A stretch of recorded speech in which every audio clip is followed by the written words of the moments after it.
सो hello दोस्तों, welcome back to my new video. सबसे पहले आपको मैं डिस्क्लेमर देना चाहूँगा कि इस वीडियो को प्योरली एजुकेशनल पर्पस के लिए ही रिकॉर्ड कर रहा हूँ। मैं कोई भी बाई या सेल का रिकमेंडेशन इस वीडियो के माध्यम से मैं आप लोगों को नहीं दे रहा हूँ।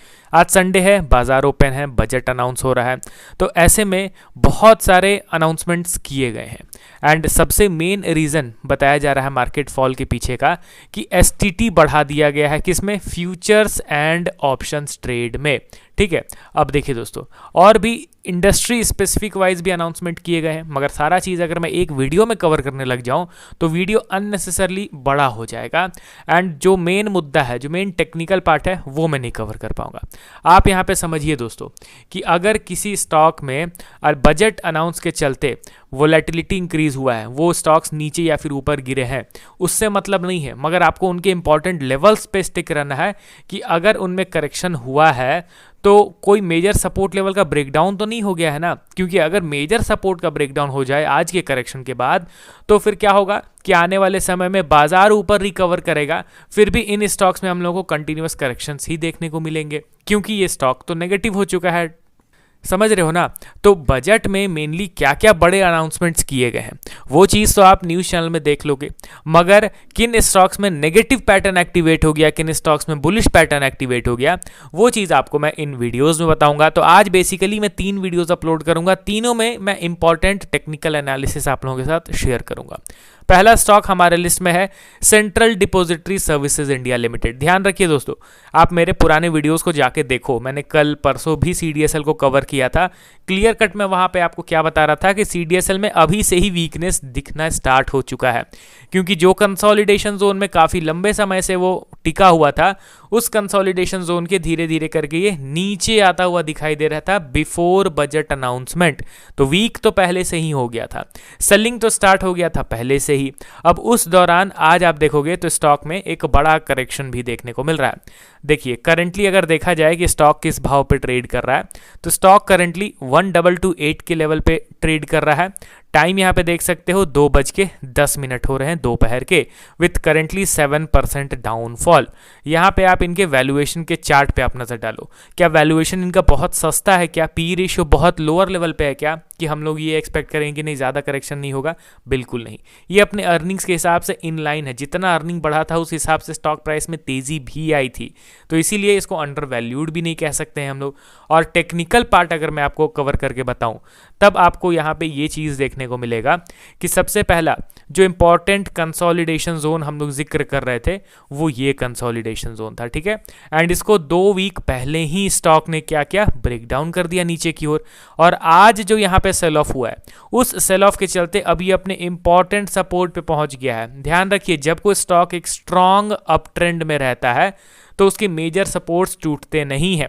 अगर मेजर सपोर्ट टूट रहा है, इसका मतलब आप समझिए कि अब आने वाले समय में थोड़ा सा साइडवेज टू डाउन ट्रेंड ये मोमेंटम पेश कर सकता है।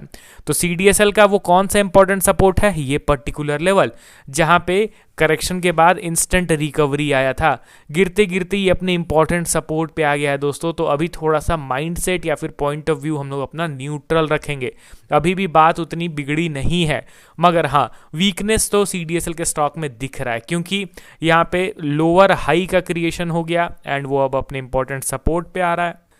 तो बायस्ड रह के अननेसेसरली हर एक गिरावट में अगर स्टॉक को बाई ही करते चलें तो फिर वो हम लोगों का गलत स्ट्रैटेजी रहेगा, ना कि मार्केट का कोई गलती रहेगा। ठीक है, अब चलिए हम लोग बढ़ते हैं अगले स्टॉक की ओर। हमारे लिस्ट में आपके सामने है डिक्सॉन टेक्नोलॉजीज। लगातार पिछले 2-3 बजट्स में इस पर्टिकुलर कंपनी को अच्छा खासा फायदा हुआ था पीएलआई स्कीम का। पीएलआई स्कीम को 5 साल के लिए रखा जा रहा था, तो कभी कभी पीएलआई स्कीम को एक्सटेंड कर दिया जा रहा था, जिससे गवर्नमेंट के तरफ से टैक्स बेनिफिट मिल रहा है डिक्सन टेक्नोलॉजीज को, साथ ही इंसेंटिव्स मिल रहे हैं। तो अल्टीमेटली डिक्सन टेक्नोलॉजीज का विन विन सिचुएशन था। और अभी क्या है कि डिक्सन टेक के रिगार्डिंग, इनके इंडस्ट्री के रिगार्डिंग क्या अपडेट आया है, क्या बजट अनाउंस किया गया है या फिर नहीं, आप कमेंट करके बताइए अगर आपको पता है तो। एंड देखिए दोस्तों, अगर कुछ भी अनाउंसमेंट नहीं होता है तो भी वो नेगेटिव चीज़ है, एंड अगर कुछ पॉजिटिव अनाउंसमेंट होता है तभी जाके स्टॉक में रिकवरी का माहौल आ सकता है। डिक्सॉन टेक को अगर आप देखोगे तो ये भी करेंटली 10,135 के लेवल पे ट्रेड कर रहा है विथ 3% डाउनफॉल। अब देखिए ये स्टॉक ऑलरेडी नेगेटिव था, इस स्टॉक में ऑलरेडी बड़ा करेक्शन हो चुका है from its all time high, and इसका वैल्यूएशन भी अगर आप देखोगे तो ऑल टाइम लो पे चल रहा है, पिछले 5 साल के ग्राफ के जरिए पता चलता है। तो CDSL के तरह इसमें ये केस नहीं है। CDSL क्या था, सबसे पहला चीज आप देखोगे तो वो पी रेशियो भी उसका महंगा है, अभी करेंटली इनलाइन है, सस्ता तो है नहीं उतना। दूसरा चीज कि उसके स्टॉक में ऑल टाइम हाई से बड़ा करेक्शन भी अभी नहीं हुआ है। एंड वहीं अगर आप डिक्सॉन के स्टॉक में देखोगे तो वो ऑलरेडी उसका पी रेशियो काफ़ी ज़्यादा नीचे आ चुका है, ऑल टाइम हाई से स्टॉक भी काफ़ी ज़्यादा नीचे गिर चुका है। तो अब आप बताओ कि इन दोनों में अगर करेक्शन स्टार्ट होता है तो मैं किस में बड़ा फॉल एक्सपेक्ट करूंगा, किस में छोटा। आप समझदार हो, आप खुद से ये चीज़ पता कर सकते होंगे, खुद से आपने ये चीज़ सोच लिया होगा कि मैं क्या बताने की कोशिश कर रहा हूँ। डिक्सॉन टेक्नोलॉजीज में एज सच कोई मेजर रेड फ्लैग तो बिल्कुल भी नहीं दिख रहा है। मार्केट का सेंटीमेंट है, ओवर स्ट्रेच होने के बाद स्टॉक नॉर्मली नीचे की ओर गिर रहा है। अभी यहाँ पे अगर आप इसके चार्ट को देखोगे तो ये तो ऑलरेडी नेगेटिव पैटर्न को ही फॉलो कर रहा है, ये तो कंटिन्यूअसली पिछले 2-3 महीने से नीचे की ओर ही गिर रहा है। तो यहाँ पे क्या कुछ रिकवरी का साइन है? बिल्कुल भी नहीं। हाँ, स्टॉक ज़्यादा नीचे गिरा नहीं है, मगर एज सच कोई रिकवरी का भी साइन यहाँ पे बिल्कुल नहीं दिख रहा है।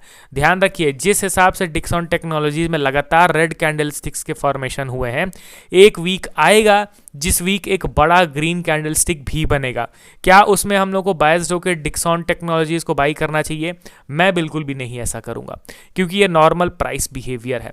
लगातार कोई स्टॉक नीचे नहीं गिर सकता है, वो एक ना एक पुल बैक या बाउंस बैक देगा, उसके बाद फर्दर अपने जर्नी को कंटिन्यू करता है। इसी तरीके से स्विंग्स कंटिन्यूअसली क्रिएट होते जाते हैं। एंड यहाँ पे जिस हिसाब से कंटिन्यूअस सेल ऑफ हुआ है, मैं तैयार हूँ पुल बैक के लिए। अब उस पुल बैक में मैं नहीं अट्रैक्ट होने वाला हूँ, मैं नहीं इस ट्रैप में फंसूंगा। अब वो पुल बैक किस तरीके का रहता है, वो पुल बैक है या फिर प्रॉपर रिवर्सल है, वो तो जब मार्केट में उस तरीके का पुल बैक आएगा तो खुद एक वीडियो अपलोड करके प्रॉपर एनालिसिस के साथ आपको मैं बता दूंगा। अगला और लास्ट स्टॉक हमारे लिस्ट में जो स्टॉक मार्केट से बिलोंग करता है, कंपनी का नाम है एंजल वन। अब देखिए दोस्तों, एसटीटी गवर्नमेंट के द्वारा बढ़ाया गया, तो इसमें क्या है ना कि रिटेलर्स का जो पार्टिसिपेशन है स्पेशली ट्रेडिंग में, वो थोड़ा बहुत कम हो जाएगा। अब उनके कम होने से क्या होगा, अल्टीमेटली किसको रेवेन्यू में डंट पड़ेगा? इन सारे ब्रोकिंग प्लेटफॉर्म्स पे, एंजल वन पे, ज़ेरोधा में, ग्रो में। तो इसका नेगेटिव इम्पैक्ट एंजल वन में भी दिख रहा है। 2332 के लेवल पे ट्रेड कर रहा है विथ 8.14% डाउनफॉल। अब आप ये चीज़ बताओ कि स्टॉक ऑलरेडी 8% टूट चुका है। वैल्यूएशन के चार्ट को भी अगर देखा जाए तो पी रेशियो हाईयर लेवल पे ट्रेड कर रहा है। तो यहाँ पे क्या डरने की ज़रूरत है? बिल्कुल हाँ, शॉर्ट टर्म में यहाँ पे और भी बड़े करेक्शंस हो सकते हैं। देखिए, मैं ऐसा कोई क्लेम नहीं कर रहा हूँ, मैं दावा नहीं दे रहा हूँ कि नहीं स्टॉक गिरेगा ही गिरेगा, बड़ा क्रैश होगा ही होगा। मैं यहाँ पे डेटाज के जरिए एंड टेक्निकल एनालिसिस के एक्सपीरियंस के जरिए एंड प्राइस बिहेवियर को ट्रैक करके मैं अपना पॉइंट ऑफ व्यू शेयर कर रहा हूँ। आप मेरे बात को एकदम रिजिड के तौर पे मत लेके चलिए, क्योंकि nothing is 100% accurate in stock market, whether its fundamental और इट्स टेक्निकल। ठीक है, यहाँ पे हम लोग सिर्फ अनुमान ही लगा सकते हैं, अंदाज़ा ही लगा सकते हैं।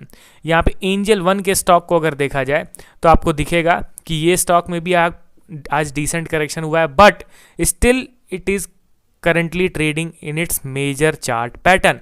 अभी भी ये उस ट्रायंगल पैटर्न के अंदर ही ट्रेड कर रहा है। ऐसा नहीं कि ट्रायंगल पैटर्न का इसने ब्रेकडाउन दे दिया। आई होप ये चीज़ आप समझ रहे हो, मगर हाँ, अपने ब्रेकडाउन वाले लेवल के क्लोज आता हुआ ज़रूर दिख रहा है। ये चीज़ हम लोग तो एडमिट करेंगे। अभी यहाँ पे आप क्या देख रहे हो कि ये एंजल वन का इंपॉर्टेंट सपोर्ट है।